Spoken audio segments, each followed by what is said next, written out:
여러분, 안녕하세요. 한덕수는 끝이 아닙니다. 오히려 이제 시작에 불과합니다. 이 판결은 하나의 종착지가 아니라 본격적인 붕괴가 시작되는 출발선입니다. 이진관 재판부가 내린 한덕수 1심 판결은 단순히 형량이 높아서 충격적인 게 아닙니다. 이 판결이 진짜 무서운 이유는 메란이라는 범죄를 바라보는 법원의 시선이 완전히 달라졌다는 점에 있습니다. 이 판결은 말합니다. 실행되지 않았다고 해서, 피가 흐르지 않았다고 해서 죄가 가벼워지는 건 아니다. 오히려 그 이전 단계, 폭력이 합법의 언어로 포장되기 직전의 순간이 가장 위험하다고 선언합니다. 그래서 한덕수는 시작에 불과합니다. 이상민, 그리고 박성재, 이제 이 이름들이 줄줄이 같은 궤도 위에 올라섰습니다. 중형이 아니라 지독한 중형이 예상되는 이유입니다. 그동안 이들은 빠져나가기 위해 절차 뒤에 숨었고 형식이라는 가면을 썼고 관행이었다 관례였다는 말로 자신들의 흔적을 씻어내려 했습니다. 하지만 이번 판결은 그 모든 얄팍한 방어를 정면에서 짓밟아 버립니다. 절차는 방패가 아니라 범죄의 도구였다는 점을 법원이 처음으로 그리고 아주 잔인하게 확정해버렸기 때문입니다. 이 판결 이후로 게임의 규칙은 완전히 바뀌었습니다. 이제부터 법정에서 다뤄질 것은 변명이 아니라 구조이고 우발이 아니라 설계이며 개인의 일탈이 아니라 권력의 조직적 움직임입니다. 이 판결 하나로 정치 지형이 흔들리고 사법의 기준선이 이동했고 무엇보다 그동안 침묵하던 분노가 다시 고개를 들기 시작했습니다. 이건 한 사람의 유죄가 아니라 한 시대의 위선이 공식적으로 무너지는 소리입니다. 법원이 한덕수 1심 판결문에서 박성재의 움직임을 그렇게까지 구체적이고 집요하게 적시한 이유는 결코 우연도 장식도 아닙니다. 그건 단순한 주변 정황의 나열이 아니었습니다. 재판부는 그 문장들 하나하나를 통해 내란이 어떤 방식으로 설계되고 어떤 손을 거쳐 어디까지 굴러가려 했는지를 의도적으로 드러냈습니다. 판결문은 말 그대로 범죄의 설계도를 공개한 문서였습니다. 국가를 뒤집으려 한 야망이 어떤 언어를 쓰고 어떤 절차를 악용하며 어떤 순간에 현실이 되려 했는지 잔인할 정도로 또렷하게 보여줍니다. 특히 이른바 이분 국무회의 개헌 선포 직전 열렸다는 그 어색하고 기괴한 장면이 왜 그렇게 위험했는지에 대해 재판부는 단 한 줄도 흐릿하게 넘기지 않았습니다. 그 회의는 실질이 없었습니다. 토론도 없었고 의결도 없었고 책임의 흔적도 없었습니다. 그럼에도 불구하고 그 장면이 치명적이었던 이유는 딱 하나였습니다. 기록으로 남기기 위해서였습니다. 회의가 성립했는지가 아니라 성립한 것처럼 보이게 만드는 것, 그것이 목적이었고 그것이 내란의 핵심 단계였다는 점을 재판부는 정확히 꿰뚫었습니다.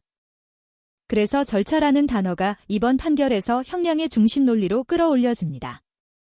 절차는 민주주의의 보호막이지만 이 사건에서는 민주주의를 질식시키는 칼집이었습니다. 판결문은 그 절차를 해부하듯 분해합니다. 그리고 묻습니다. 이게 정말 형식이었느냐고 아니면 폭력을 준비하는 가장 안전한 통로였느냐고. 이 질문 앞에서 모든 변명은 무너집니다. 관행이라는 말도 실무라는 말도 순간적인 판단이라는 말도 더 이상 작동하지 않습니다. 이 지점에서 이 판결은 단순한 사법 판단을 넘어 민주주의에 대한 선언이 됩니다. 절차를 가장한 폭력은 가장 악질적인 범죄다. 이 문장은 앞으로 이어질 모든 재판의 기준선이 됩니다. 그리고 그 기준선 위에 박성재의 이름이 이미 또렷하게 올라가 있습니다. 판결문이 특히 섬뜩해지는 대목은 윤석열이 국무회의를 끝내고 계엄 선포를 위해 자리를 뜬 그 직후의 장면입니다. 오후 10시 18분. 문이 닫히자마자 박성재는 상해 안주머니에서 문건 하나를 꺼냅니다. 그리고 대접변실 안에 있던 사람들을 하나씩 차례로 훑어봅니다. 이 시선은 우연이 아닙니다. 당황도 아니고 습관적인 행동도 아닙니다. 누가 있었는지, 누가 남아있는지, 누가 기록될 수 있는지를 계산하는 시선이었습니다. 그는 명단을 적기 시작합니다. 이건 메모가 아닙니다. 이건 알리바이의 초안이자 국가를 배신하는 계산서였습니다. 판결문은 이 장면을 단 한 줄로 처리하지 않습니다. 왜냐하면 이 행동 하나에 내란의 성격이 농축되어 있기 때문입니다. 회의가 성립했느냐보다 성립한 것처럼 남길 수 있느냐가 더 중요했던 순간. 실질보다 외피가 내용보다 기록이 치명적으로 중요해진 순간입니다. 약 20분 뒤 오후 10시 39분. 박성재는 이상민에게 참석자 서명을 받아야 한다는 취지의 말을 꺼냅니다. 이상민이 강희구를 언급하자 그 즉시 강희구를 부릅니다. 누가 참석했는지 남겨놔야 한다. 이 문장은 지시처럼 들리지만 실상은 공모의 신호였습니다. 그리고 여기서 끝이 아닙니다. 오후 10시 42분. 박성재는 대접변실을 나가 강희구에게 다시 묻습니다. 서명받는 건 준비됐느냐? 이 반복은 우연이 아닙니다. 집요함은 계획의 또 다른 이름입니다. 판결문은 이 집요함을 그대로 기록합니다. 그리고 그것을 내란 중요 임무의 실행으로 정면에서 규정합니다. 결국 강희구는 다시 들어가 참석한 국무위원들은 서명하고 가라고 말합니다. 밖으로 나갔던 이들이 다시 안으로 들어옵니다. 일부는 거부했고 결국 서명은 성립되지 않았습니다. 하지만 이 사건의 핵심은 서명이 찍혔느냐가 아닙니다. 서명이 찍히기 직전까지 국가가 어디까지 미끄러져 갔는가 그 위험한 경계선을 판결문은 정확히 보여줍니다. 이건 시도로 축소될 문제가 아닙니다. 이건 민주주의를 속이려 한 치밀하고 역겨운 설계였습니다. 그리고 법원은 그 설계를 그대로 놓아두지 않았습니다. 내란이 왜 초반에 위험한가? 역사는 반복해서 말해왔습니다. 총칼이 먼저가 아니라 통제와 정당화가 먼저 온다고. 이번 사건이 더 소름 끼치는 이유는 단순히 통제만을 준비한 게 아니라 정당화라는 더러운 수작까지 동시에 작동하려 했다는 점입니다.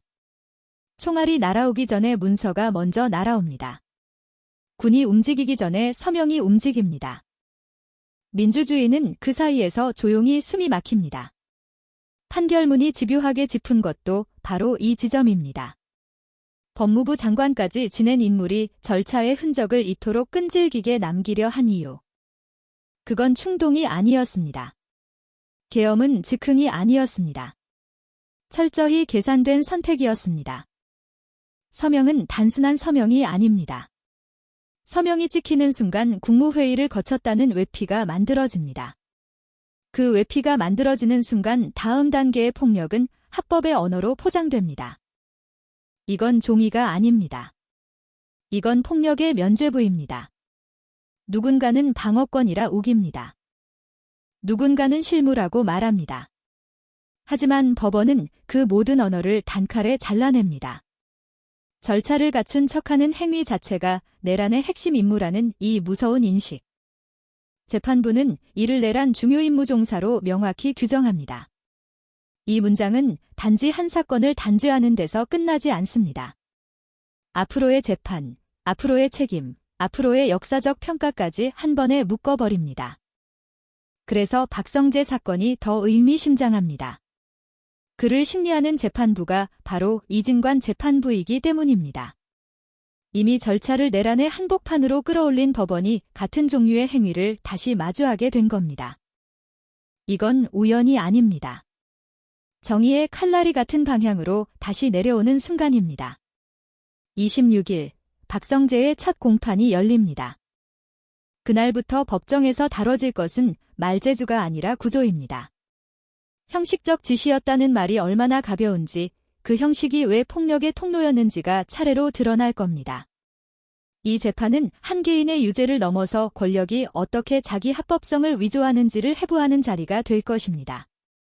이 흐름을 더 날카롭게 밀어붙인 건 MBC 라디오에 출연한 박은정 조국혁신당 의원의 평가였습니다. 그의 말은 감정이 아니라 판결을 관통한 구조를 정확히 짚었습니다. 한덕수 1심 판결에 대해 박은정 의원은 내란죄의 의미와 형량을 가장 정확하고 가장 무자비하게 판단한 판결이라고 말했습니다. 이건 과장이 아닙니다. 검찰 구형보다 더 높은 형량이 나오는 경우가 드물어 23년이라는 숫자는 예상하지 못했을지 모르지만 그 무게는 내란이라는 범죄에 정확히 부합한다는 평가였습니다. 한덕수는 단순한 방조자가 아니라 위헌입법한 비상계엄의 결정적 역할을 한 내란 총리였다는 점 판결문은 그 역할을 애매하게 남기지 않았습니다. 내란 중요임무 종사는 사형, 무기징역 또는 5년 이상 30년 이하의 중대 범죄입니다.